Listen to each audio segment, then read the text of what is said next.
नाज़रीन, सेवण जी Syed Abdullah Shah medical institute of science पारां ॿारनि जो आलमी ॾींहं जे हवाले सां जागृता रैली कढी वई।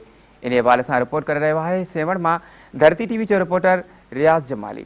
जी नाज़रीन, ॿारनि जे आलमी ॾींहं जे हवाले सां सैयद अब्दुल्ला शाह मेडिकल इंस्टीट्यूट जे डायरेक्टर डॉक्टर मोइनुद्दीन सिद्दीकी तरफ़ां जेको आहे ॿारनि जो ॾियारो मल्हायो वियो आहे ऐं जेके ॿार जेके अस्पताल में मौजूदु आहिनि उन्हनि खे पिणु खिलौना ॾिना विया आहिनि ऐं उन ॿारनि जे जेके डॉक्टर साहिब हक़ जी ॻाल्हि बि कई आहे त उन ॿारनि जा कहिड़ा हक़ूक़ आहिनि उन्हनि जे हवाले सां डॉक्टर साहिब खां पुछंदासीं।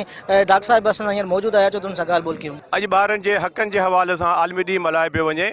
उन हवाले सां असां हिकु एक्टिविटीज़ हिते अब्दुल्ला शाह इंस्टीट्यूट में कई, जंहिंजो मक़सदु हो त ॿारनि जे वालिदैन ताईं ऐं ख़ुदि जेके वॾा ॿार आहिनि उन्हनि ताईं इहो पैगाम पहुचाइजे त उन्हनि जा हक़ कहिड़ा आहिनि। पहिरियों हक़ु उन्हनि जो सिहत, ॿियो हक़ु उन्हनि जो तइलीम, टियों हक़ु उन्हनि जो तरबियत, चौथों हक़ु उन्हनि जी आज़ादी। सिहत लाइ अब्दुल्ला शाह इंस्टीट्यूट पंहिंजो किरदारु अदा करे रहियो ॿारनि जे सिहत लाइ। जेका बि असां वटि वार्ड त हुअं ई तमामु सुठो ठहियलु आहे, OPD में सुठा डॉक्टर मौजूदु आहिनि, पर जेको ॿारनि लाइ ख़ासि एक्टिविटी ख़ासि करे अॼुकल्ह जे हिन हफ़्ते में हले पई उहा आहे टाइफाइड जे हवाले सां, टाइफाइड वैक्सीन जे हवाले सां मुहिम।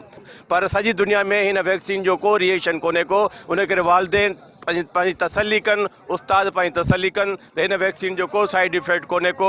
ॿारनि खे मदऊ कनि, वालिदैन खे मदऊ कनि, वैक्सीन ज़रूरु हलाइनि ऐं उनखां वधीक ॾींहं जे हवाले सां ॿारनि खे सही एजुकेशन ॾियनि, सही तरबियत वालिदैन ॾियनि त हिकिड़ो सुठो मुआशिरो जनमु वठी सघे। सभ खां पहिरीं त जेको आहे जीअं तव्हांखे ख़बर आहे अॼु 20 नवंबर आहे। 20 नवंबर पूरी दुनिया में हिकिड़ो चिल्ड्रन डे मल्हायो वेंदो आहे। इन तरह असां जेको आहे सासिम में बि जेको आहे चिल्ड्रन डे मल्हाए रहिया आहियूं। इन ॾींहं जो मक़सदु इहो हूंदो आहे त असां ॿारनि जा जेके बुनियादी हक़ आहिनि, बुनियादी जेको आहे जीअं ॿार छो त असांजे मुस्तक़बिल जा मेमार आहिनि, जेकॾहिं असां ॿारनि खे हिकिड़ी बहितरीनु तालीम, बहितरीनु सिहत ऐं बहितरीनु तरबियत असां उन्हनि खे न ॾींदासीं त उहे ॿार जेको आहे ज़हनी तौर ते कमज़ोर रहंदा ऐं मुस्तक़बिल में मुल्क जे लाइ या पंहिंजे इलाइक़े लाइ, पंहिंजे कंट्री जे लाइ का ख़िदमत न करे सघंदा। असांजे रैली जे करण जो मतिलबु इहो हुयो त जीअं असां कम से कम पेरेंट्स खे, वालिदैन खे इहो ॿुधाए सघूं त ॿारनि जा असुल हक़ कहिड़ा आहिनि।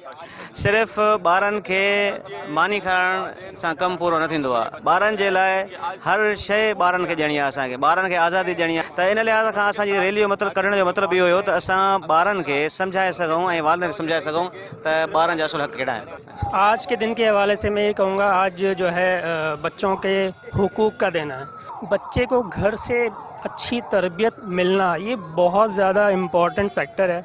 अगर घर से बच्चे को अच्छी तरबियत मिल रही है तो जो है वो उसे माशरे में बहुत अच्छा जो है रोल प्ले करने का उसको मौका मिल सकता है।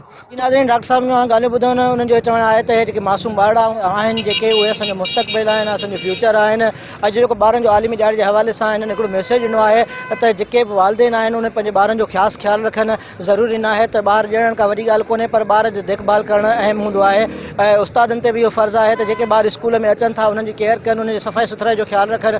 उनखां पोइ पेरेंट्स जे मथां बि आहे त पंहिंजे ॿार जेके आहिनि उन्हनि जे लाइ प्ले ग्राउंड हुअणु घुरिजनि। उनखां पोइ सिहत जे हवाले सां डॉक्टर साहब ॿुधायो त सफ़ाई अहम हिसो आहे ज़िंदगी जो। जेकॾहिं सफ़ाई सुथराई न हूंदी त सिहत किथे बि कॾहिं बि जेका पूरो नथो लही सघे माण्हू सिहत जे मयार ते। उन हवाले सां जेको आहे वधीक हिननि ॿुधायो त असांजो इहो मैसेज आहे त जेको टाइफाइड जे हवाले सां हिकिड़ो मुहिम हलाए पियो वञे सिंध हुकूमत जे तरफ़ां। जेको टाइफाइड जो जेको प्रोग्राम ॾिनो आहे उनखे फेल करण जे लाइ अहिड़ी का बि ॻाल्हि न आहे। टाइफाइड जो जेको हिकिड़ो महांगो इलाजु आहे उहो असां फ्री ऑफ कास्ट ॾेई रहिया आहियूं। इन में मक़सदु अहिड़ो को बि साइड इफेक्ट न आहे, पर हिकिड़ी ग़लति कुझु माण्हू जेके उनखे फेल करण जी कोशिशि में आहिनि, जंहिंखे असां जेको रद्द बि कयूं था ऐं मज़बूत कयूं था। कैमरामैन शाहिद टालपुर सां गॾु रियाज़ हुसैन जमाली, धरती TV 7।